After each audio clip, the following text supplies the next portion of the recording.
भारत की लोकतांत्रिक यात्रा में 20 सितंबर 2023 की तारीख स्वर्णिम अक्षरों में दर्ज हो चुकी है, क्योंकि यही वो दिन था जब 76 वर्षों के लंबे इंतजार के बाद भारत की आधी आबादी को नारी शक्ति वंदन अधिनियम के जरिए अपना असली राजनीतिक हक मिला।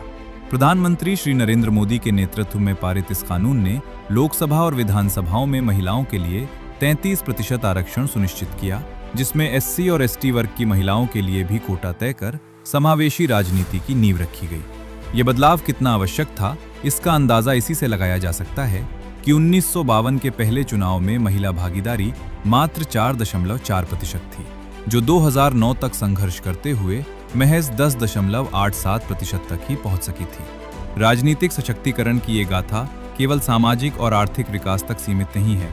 महिलाओं के सामाजिक और आर्थिक विकास से शुरू हुआ ये सफर आज राजनीतिक विकास तक पहुंच चुका है।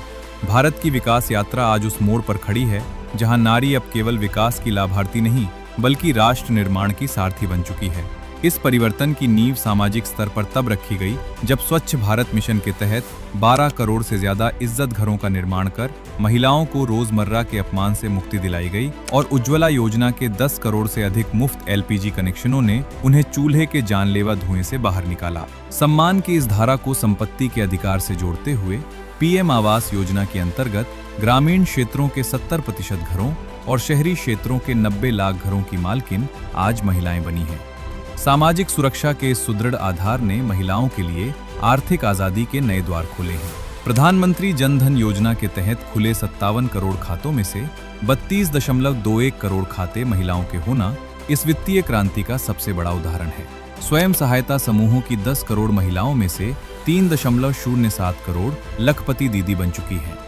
मगर आर्थिक और सामाजिक रूप से सक्षम होने के बाद अब समय की बड़ी आवश्यकता ये है कि नीतियां बनाने वाले सदन में भी महिलाओं की भागीदारी उतनी ही प्रभावी हो। इसी आवश्यकता को पूरा करने के लिए मोदी सरकार द्वारा नारी शक्ति वंदन अधिनियम पेश किया गया।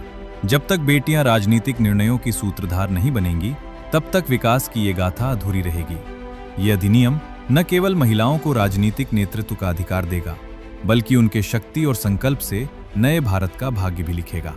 सशक्त और अधिकारपूर्ण महिलाएं वो धुरी हैं जिनके नेतृत्व में एक समृद्ध और आत्मनिर्भर विकसित भारत का निर्माण सुनिश्चित होगा।